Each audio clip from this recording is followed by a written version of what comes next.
নমস্কার বন্ধুরা, আজ আমি আবারও চলে এসেছি আপনাদের সামনে আরেকটি নতুন রেসিপি নিয়ে। তো আজকে আমি বানাবো ফুলকপির ডাঁটা চচ্চড়ি।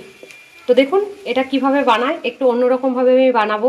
এটা আমার ঠাকমা খুব ভালো করতেন, তো জানি না আমি কতটা ভালো করতে পারবো। তো চলুন দেখি কিভাবে করা যায়। আমি কফি নিয়ে এসেছি, তো এই কফির এই ডাঁটাগুলোই লাগবে। এই কফির এই ডাঁটাগুলো দিয়ে আজকে আমি রেসিপি বানাবো।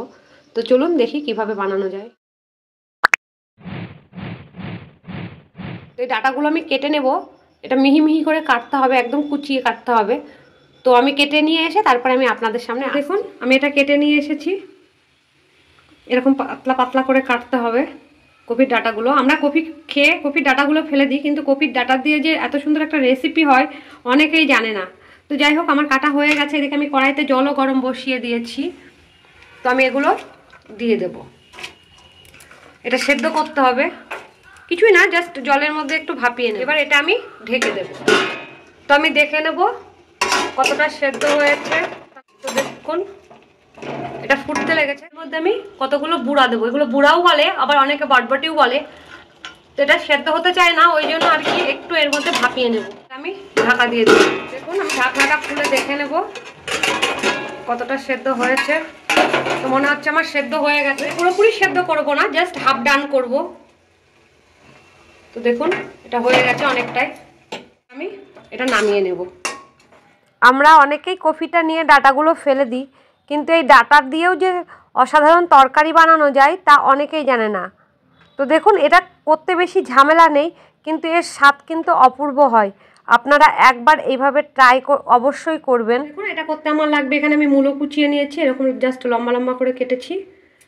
এখানে সিম নিয়ে নিয়েছি, এখানে নিয়েছি বেগুন, আলু আর টমেটো। আমার ঘরে আধখানা টমেটো ছিল, সেই আধখানা টমেটোটা দিয়ে দিয়েছি।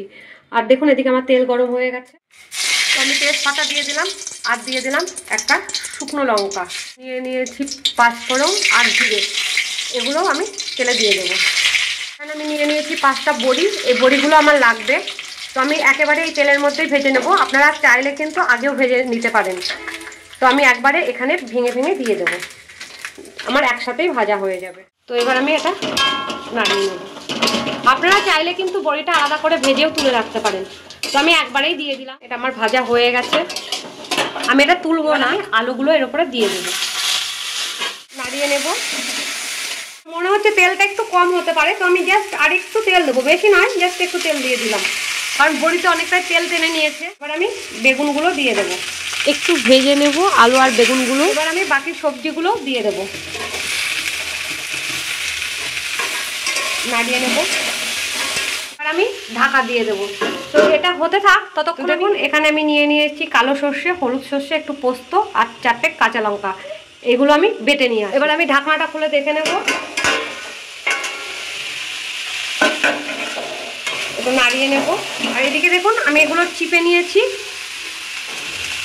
এবার এগুলো যতটা সম্ভব জলটা চিপে নিতে হবে। এবার এগুলো আমি এর মধ্যে দিয়ে দিলাম। এবার আমি নাড়িয়ে নেব। আমি এতক্ষণ একটু লবণ ব্যবহার করিনি। এবার আমি এটাই নুন দিয়ে দেবো। এবার আমি দিয়ে দেবো স্বাদ মতন নুন, আর দিয়ে দেবো হলুদ। নাড়িয়ে নেব। এবার আমি ঢাকা দিয়ে দেবো। এবার আমি ঢাকনাটা খুলে দেখে নেব। আপনারা এতক্ষণ লক্ষ্য করেছেন আমি কিন্তু এই তরকারিটি বানাতে একটু জল ব্যবহার করিনি, আমি পুরো রান্নাটাই ঢেকে ঢেকে করেছি। তো দেখুন এটা আমার সবগুলোই কুক হয়ে গেছে। আমি একটা আলু কেটে দেখছি, দেখুন আমার সেদ্ধ হয়ে গেছে। এবার আমি দিয়ে দেবো যে পেস্টটা করেছিলাম, ওই পেস্টটা মিশিয়ে নেব। এটা ধুয়ে একটু জল দিয়ে দিলাম, আর ওর সাথে দিয়ে দিলাম কিছুটা ধনেপাতা কুচোনো। এবার আমি একটু নাড়িয়ে নেব। চিনিটা একটু বেশি মাত্রায় দিলাম, 1 চামচ দিয়ে দিলাম। আর এদিকে দেখুন আমি একটু চালের গুঁড়ো নিয়ে নিয়েছি, এটা জাস্ট বাইন্ডিংয়ের জন্য। জল দিয়ে নিয়েছি, এবার জল দিয়ে এটা একটু ব্যাটার করে নেব। তো এবার এই ব্যাটারটা আমি এর মধ্যে আস্তে আস্তে ঢেলে দেবো। আপনাদের কাছে চালের গুঁড়ো না থাকলে আটা কিংবা ময়দা ইউজ করতে পারেন। এটা কেমন গায়ের সাথে গা লেগে গেছে, প্রত্যেকটা আঠা আঠা ভাব চলে এসেছে। তো আমার এটা অলমোস্ট ডান। এবার আমি এটা নামিয়ে নেব। তো তার আগে জাস্ট একটু কাঁচা তেল ছড়িয়ে দেবো, নাড়িয়ে নেব। তো আমার রান্নাটা হয়ে গেছে, এবার আমি এটা ঢেলে দেবো। তো আমরা ফেলে দেওয়া জিনিস দিয়ে যে এত সুন্দর একটা রেসিপি হয় এটা না খেলে বুঝতে পারবেন না এর কি সুন্দর স্বাদ। তো ভিডিওটা এতক্ষণ দেখার জন্য অনেক ধন্যবাদ। ভিডিওটাকে অনেক অনেক করে লাইক করুন, শেয়ার করুন, আর এই চ্যানেলটিকে সাবস্ক্রাইব করে রাখুন যাতে আগামী ভিডিওগুলো আপনারা খুব সহজে আর তাড়াতাড়ি পেয়ে যান। এটি খেতে কিন্তু সত্যিই খুব ভালো লাগে। আমি আপনাদের কাছে আবারও রিকোয়েস্ট রাখছি, আপনারা অন্তত এই রেসিপিটা এরকমভাবে একবার বানিয়ে খেয়ে দেখুন আর আমাকে কমেন্টে জানাবেন এর স্বাদটা কীরকম হয়েছে।